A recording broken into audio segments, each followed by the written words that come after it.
Hi there, welcome to my channel. My name is Sarah and I am the Style Coach. This channel is all about helping to refine your personal style and in doing so, increase your confidence. If you'd like to join me over on Instagram, you'll find me there at thestylecoach.ie. You can find more about my upcoming online courses down below. Keep an eye out for Streamline Your Style starting January 2023. Don't miss out on the early bird offer. And if you'd like to work with me one-to-one, you can find out how to do so on my website, thestylecoach.ie. As we approach the end of the year, what a perfect time to do some reflection on everything in life, but also within your style as well. And I'd love to share with you some valuable lessons that I've learned in style this past year to help you going forward with refining your own personal style. I think you're going to find them really useful. Let me know what style lessons you've learned this year. I'd love to hear about them as well. So let's get going with the first lesson I've learned this year. If you are somebody who's interested in refining your personal style so that you buy less, buy better, don't expect to arrive at a certain point in your life or your style journey and say, aha, I'm there, I know everything. That's just not the case. There's always something more to learn.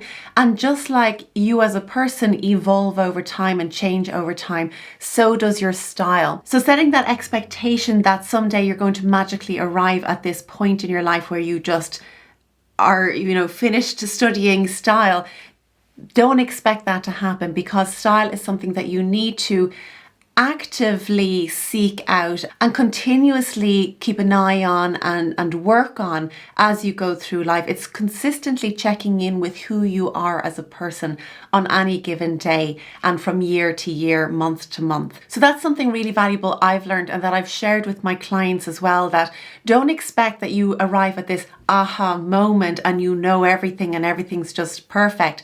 That's not the case. Continuously try out things. Be brave in your choices, be curious and playful with your choices, and you'll learn so much more when you approach style as a journey rather than trying to arrive at a destination. Before we continue any further, if you're liking this content, please go ahead and hit that like button and subscribe to the channel if you haven't already. Let's go to the next lesson.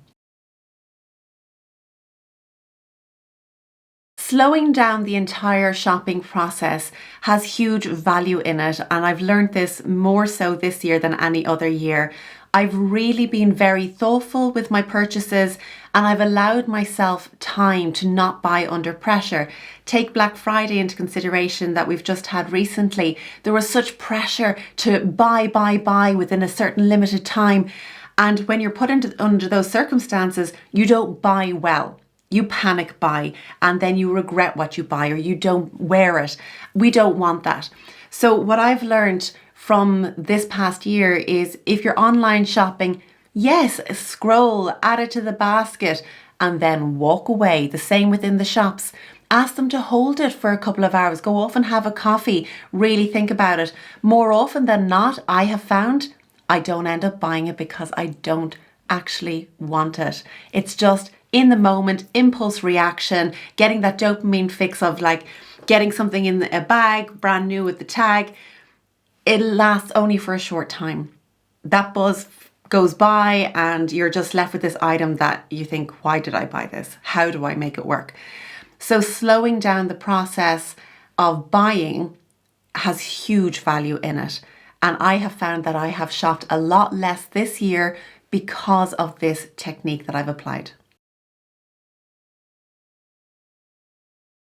Just the other day, I found myself searching online ready to buy something new because I was just getting bored with the items in my wardrobe.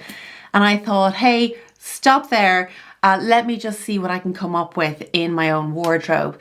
So this is a combination of things that I put together from shopping my own wardrobe, which I had never put together before. And I ended up really liking the outfit. So I knew I wanted to wear this blouse, but it was more summertime. We're in the depths of winter now, and I wanted to make it work for winter. So I layered underneath it.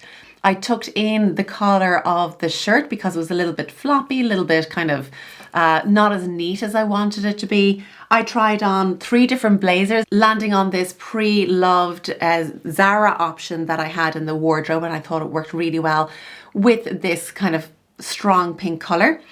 And then I said, you know what, it's missing something else. What do I need here? And I went and I put an earring on the lapel of my blazer. And I just thought there's, if I can do this with the items I already have in my wardrobe, there's still so much to discover from what I've already got. So shopping my wardrobe has been a great lesson this year. I've rediscovered items, I've put new combinations together.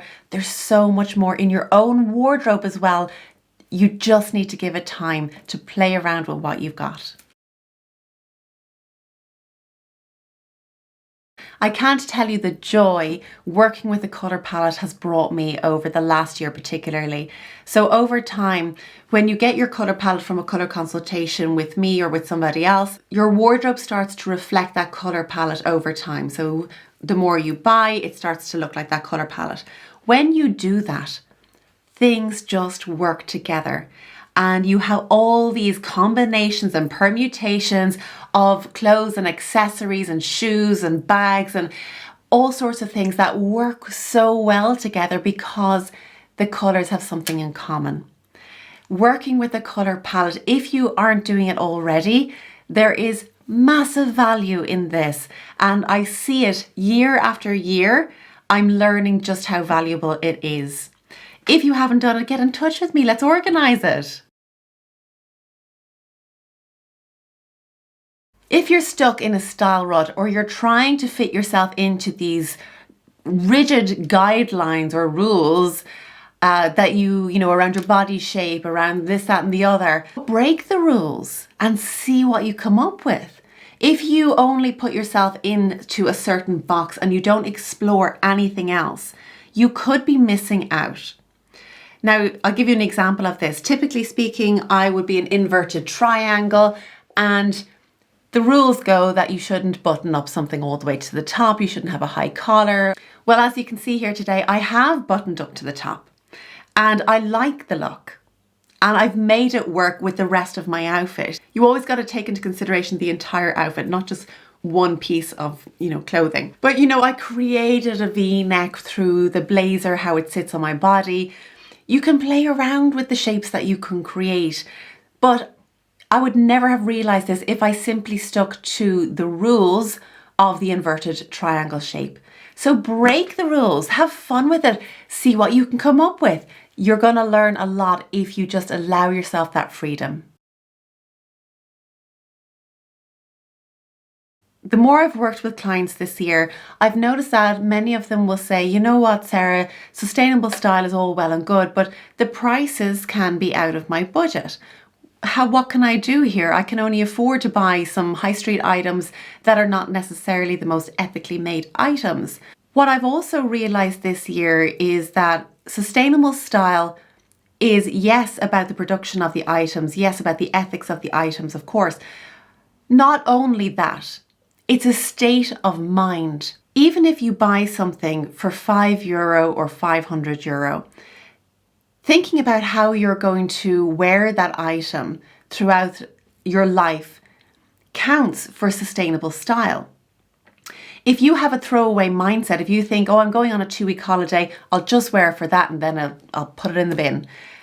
That's not sustainable style. Whereas if you buy the same item for a £5 and you say, I can imagine myself wearing this at least 30 to 50 times, over 3 to 5 years. When you start to think about an item like this, you are becoming more sustainable and it's a step in the right direction. So changing your mindset into a sustainable style approach is just as valuable as buying an item that's made and sourced sustainably. If you think about it, if you buy an item that is ethically sourced and people have been paid a good wage for their work, but you never wear it, and you end up throwing it out, that's not sustainable style. So it works both ways. So if you can't afford the items and your budget just says, you know what, high street is where I'm shopping, think about how sustainable you can be in your practices, not just your purchases. That's it for today's video. Thank you so much for watching and I'll see you again next week. Take care.